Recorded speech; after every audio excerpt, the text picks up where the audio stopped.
Hi, I'm Rapoport. Thanks for watching my review of the 2012 Kia Rio Sedan. The Rio is Kia's smallest and least expensive offering, placing it toe-to-toe with cars like the Ford Fiesta and Nissan Versa in the increasingly tough and crowded subcompact segment. The Rio is all new for 2012 and is now visually much more in line with the rest of the Kia lineup. This is a very striking small car to me, not clownish or stubby in the least. And in case you didn't know, Kia's design chief used to work at Audi designing cars, which to me sort of explains why all of the Kias have been so striking.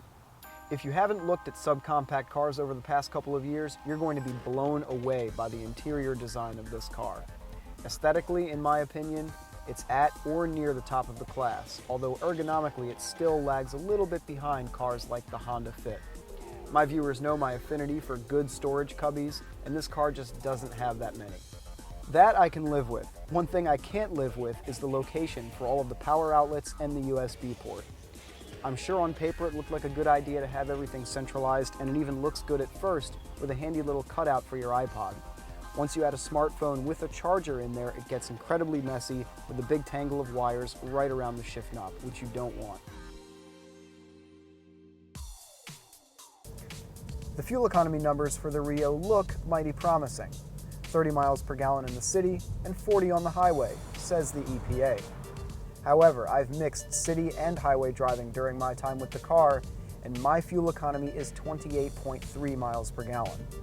Luckily, there's an eco mode to help the leadfoots like me save a little bit at the pump.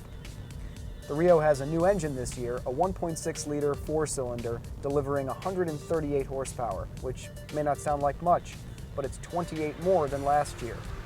This car weighs less than 2,500 pounds, so with that kind of power, it definitely doesn't feel slow and will scoot to 60 in around 9 seconds. On the road, the Rio is pleasant and precise. The steering is electric, yet not overboosted and numb.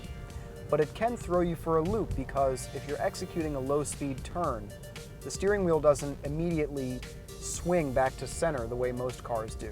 So if you buy this car, don't get lax. If you do, you might end up barreling over a curb or worse. Other than that, it's a perfectly fine car, although not quite as much of a driver's car as the Sonic or the Honda Fit. By now, it's no secret that the Kia brand makes its bread on offering more features per dollar. But I was still surprised, pleasantly so I might add, to find a 6-speed automatic in this class of automobile. It does have a manual mode, which is slightly misleading because it'll still upshift under full throttle acceleration.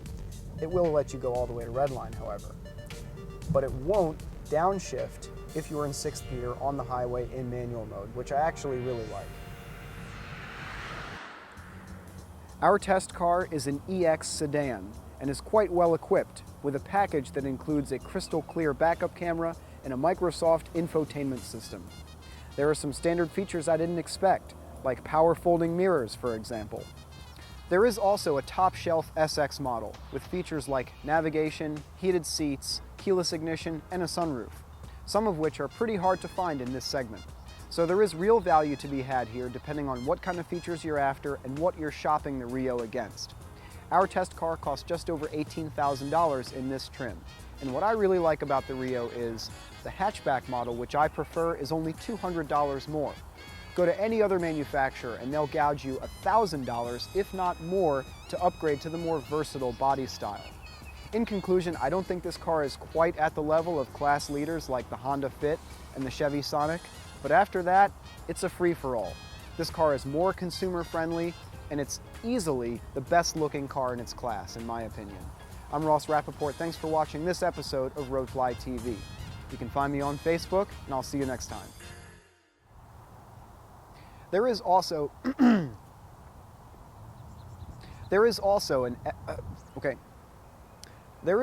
a top shelf and what you're measuring the Rio against. Keep getting stuck here. Sorry, buddy. And what you're shopping the Rio against. One more.